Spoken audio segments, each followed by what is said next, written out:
Okay. Folks, I don't know if you can see me. This represents all of Australia right here. And then all of this great continent covered by these paintings and covered by this representative picture. I'm looking for Jim Keller. Jim Keller, did I say? I meant Red Sam Rackham. But Jim is somewhere, Red is somewhere in Australia. He may be in the Brisbane River. He might be at the Pig and Whistle. He might be smoking a cigar. We'll find out later. Cut! Yep, I'm still looking for Mad Sam. I mean, Red Sam, what an insult that is. Check this out, though. He might be somewhere in the building, and if he is, can you come in close? Can you see what this is, folks? It looks like he might be able to spring out at us. Folks, we're here at the annual smoke-a-thon that we always have after the banquet. We're looking for Jim Keller. We know he's in town. We know he likes cigars, and we think he's right around here. But I haven't seen him so far. But we're gonna track him down, and when we do, folks, we're going to interview him for the History Committee. Cut! The Brisbane River, as you can see, it's nighttime here in Australia. I'm having a look for Jim Keller. I don't know if I can find him. I've heard he's a great kayaking enthusiast, but I also know he's really afraid of bull sharks. So I don't know whether he'll be around or not. I don't see him so far. Signing off.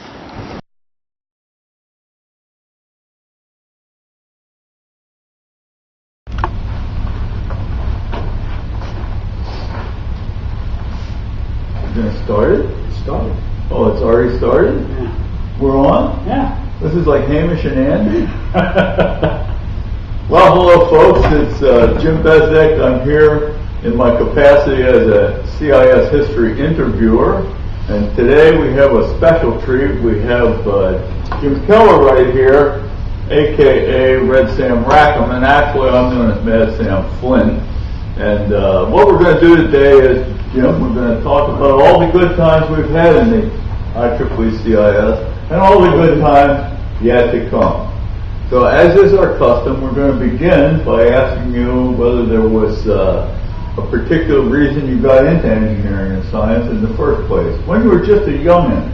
When I was a youngin', back when we used to do the stone tablets. Yeah? Yeah. So actually, I wasn't in engineering. I studied the Queen of the Sciences. The Queen of the Sciences? Wasn't her birthday yesterday? Oh no, that was the Queen of England. That's right. Anyway. The Queen, Ms. Mathematics. Ms. Mathematics, right. All right. So your undergraduate and graduate work at the University of Missouri, is that right? That's correct. Was in mathematics. That's right. And then how did you come to get interested in computational intelligence and move into the field that everyone knows you work in now? Well, so I was lucky enough to get a position in an engineering school, and I read a couple of really bad papers that use fuzzy sets, supposedly use fuzzy sets, in engineering, and so I was somewhat of a skeptic until I saw the book. The book, pattern recognition using fuzzy algorithms and objective functions, and that your book. One of my graduate students found it in the library. Of course, gathering dust. Yeah. Nobody nowadays, for the young people, libraries actually existed at one time. Physical libraries. Books that had real paper pages. and so we read it to each other as a seminar, and that gave me the ideas for the first couple of papers that I wrote in fuzzy sets. Well, that's certainly an interesting story and almost a little bit flattering, Jim. Are you getting cold in here? You know what? I'm getting a little cold. I think what I'm going to do is slip into something a little warmer. Well, then I'll have to match. Yeah, I think that's a good idea. Because okay, we'll finish up with our Aussie hats. Okay. All right. So let me just ask you this: what is the mascot of the Missouri team?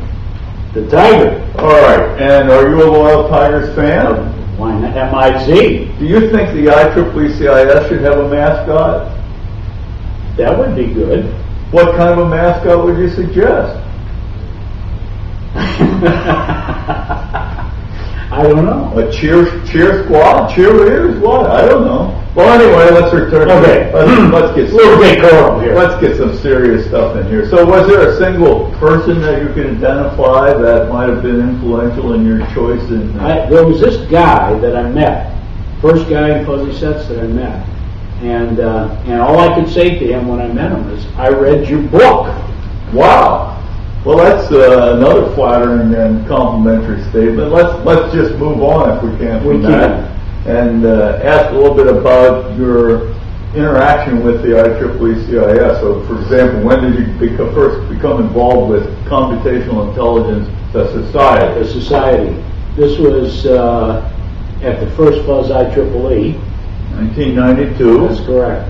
So my good friend Jim Bezdek asked me if I wanted to be an associate editor of Transactions on Fuzzy Systems. What else? That he had just founded. I see. Yeah. And so this is basically how you got involved with the society. That's well, let me ask you this, Mad Sam. Hey, what's going on? Don't roll our props away. Could be a song. Don't roll our props away. Let's get serious. Okay. We're well known for being able to get serious, of course. How do you feel that you have impacted this society? You have been a very positive influence on this society. We'd like to hear you say. Okay, so after being associate editor for 6 years, when your term was over as EIC, I took over the editorial job for the Transactions on Fuzzy Systems. And during that time that I was editor, of course, when I took over, as you well know, papers came in envelopes, 6 copies, and we mailed them out today. Yeah, and we mailed them out to the AEs, who mailed them out to the referees, and everything happened by mail.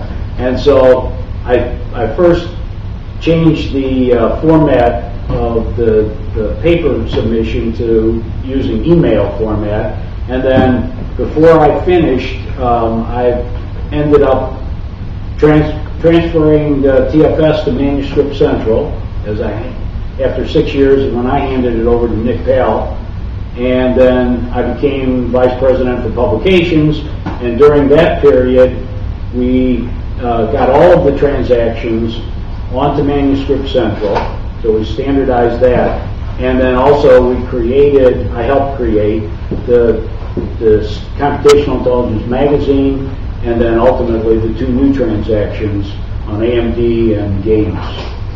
Okay, so you've been very active in the publication arena of our society, and in fact, could you point out what you're involved with the IEEE publications that is somewhat different and perhaps higher level even in our society? Would you like to mention that? Yeah, so I'm a member of the Periodicals Committee, IEEE-wide Periodicals Committee, and a member of the Periodical Review and Advisory Committee, which every 5 years, every publication gets reviewed by this committee. And the idea is it's a self-study in order to try to improve the quality of the publication.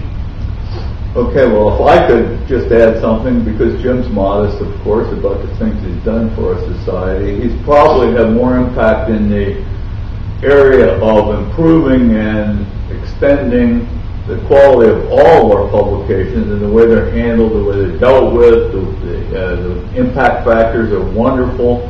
This is mainly due to Jim's hard work over a number of years, and I believe that is just one of the many things you do for us. One of the important things also that Jim does that he would never mention, but I won't hesitate to bring it up here, is you add a touch of levity to the proceedings as we it's the time to switch. Yeah, let's get too hot now. Okay. All right, now we're going into the Aussie period, so let me just adjust my cricket hat here because I love cricket so dearly. LB in, all that kind of stuff.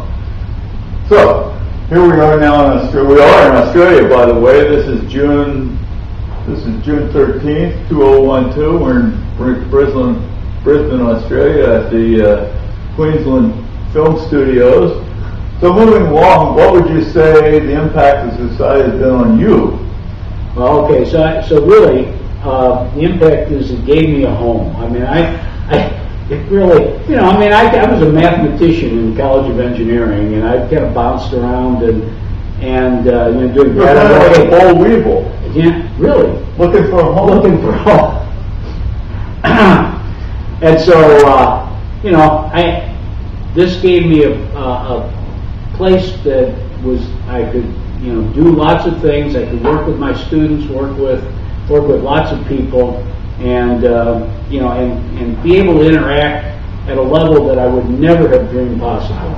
You know, so I think that's really, you know, the fact that you know, I'm a poor working class guy from a big city, you know, and in the middle of the United States, you know, so the fact that I have friends all over the world now. You ever had a good job in the city? Oh yeah, I work for the man every night and day. Okay. So what you're saying is the society has provided a fertile garden for the seeds of your ideas, and you have certainly had many of the most important first papers, seminal papers in our field being fuzzy pattern recognition. Jim is well known around the world for that, and I think I don't have to recite his accomplishments here, but I would like to ask you what you see as the future of computational intelligence. So will there be new theories and things coming out? Probably. I mean, it's hard to, you know, predict the future, as we all know. Especially the future. All right. Yeah. And but I think that the application areas are going to be the big areas. Being able to move into, you know, the era of big data, handling big data. CI techniques are going to be crucial for that. From my, you know, I don't have a big global view of things, but at least in my local view is, you know, applications like healthcare and elder care. You know, Zade back in 1998 coined the term recognition technology. Right? I'm a firm believer in that because it involves new sensors, signal processing of the sensor data, and, you know, CI techniques to make decisions on the data, and that's exactly what we're seeing now. So, you know, I think that we're just going to see more and more applications, smart grid, you know, all of these areas where you can't just, you know, grab a data set off the web and run some algorithm on it and produce output, but you actually have to build systems to do it. This is where CI is going to have a major impact. Okay. Any last thoughts? Any recommendations? Anything else you need to say? You would like to say? You know, I mean, I just... You mind if I try on your Tiger hat? Absolutely not. I don't mind. Because I would like to. I find it very attractive, and I don't have a mascot, you know. Yeah, I mean, you're a pensioner, so... I'm a